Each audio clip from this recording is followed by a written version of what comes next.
रात के अंधेरे और घने जंगल में कुछ देर भटकने के बाद राजा विक्रमादित्य ने फिर से बेताल को अपनी पकड़ में ले ही लिया।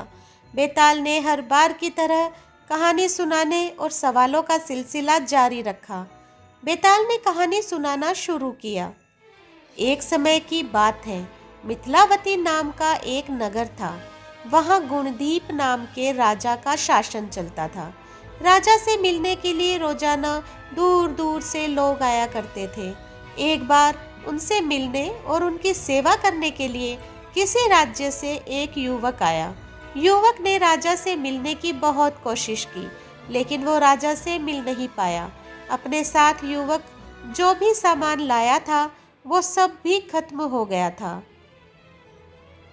एक दिन की बात है, जब राजा शिकार के लिए जंगल जाते हैं, युवक भी उनके पीछे पीछे चला जाता है। जंगल इतना घना था कि राजा से उनके नौकर चाकर बिछड़ जाते हैं। बस राजा और युवक साथ रह जाते हैं।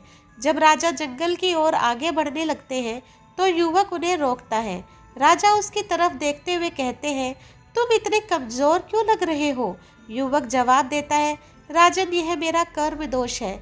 मैं कई राजाओं के पास रहा हूँ जो हजारों लोगों को पालता है, लेकिन उनकी नज़र कभी मुझ पर नहीं पड़ी। अपनी बात आगे बढ़ाते हुए युवक कहता है, राजन, 6 बातें इंसान को कमज़ोर बनाती है। गलत व्यक्ति से प्रेम, बिना कारण हंसना, स्त्री से बहस करना, बुरे स्वामी के लिए काम करना, गधे पर सवारी और संस्कृत के बिना भाषा।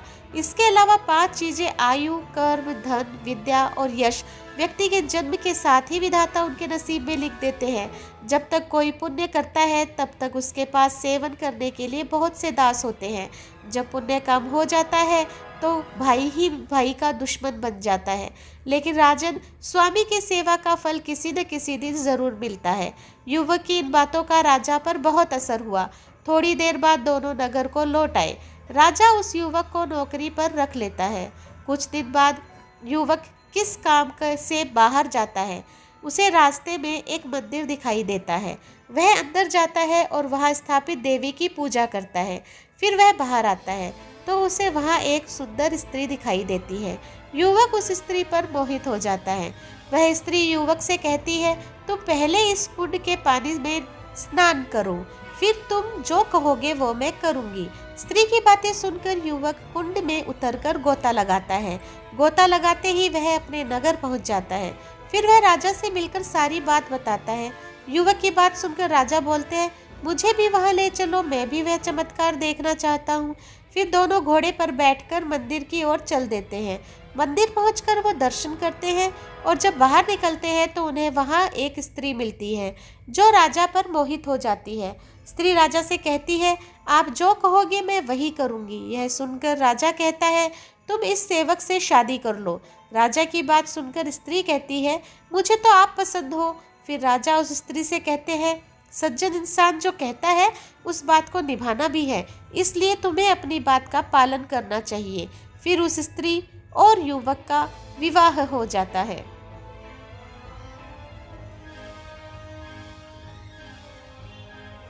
इस कहानी को सुनाने के बाद बेताल बोलता है, हे राजन, अब बताओ कि राजा और सेवक में किसका काम बड़ा हुआ? राजा विक्रमादित्य ने कहा, नौकर का काम बड़ा हुआ। बेताल पूछता है कि कैसे? राजा विक्रमादित्य कहते हैं, उपकार करना एक राजा का धर्म होता है, लेकिन जिसका धर्म नहीं था उसने उपकार किया है, तो युवक का काम बड़ा हुआ। राजा का जवाब सुनने के बाद बेताल उड़कर फिर से जंगल के किसी पेड़ पर जाकर लटक जाता है।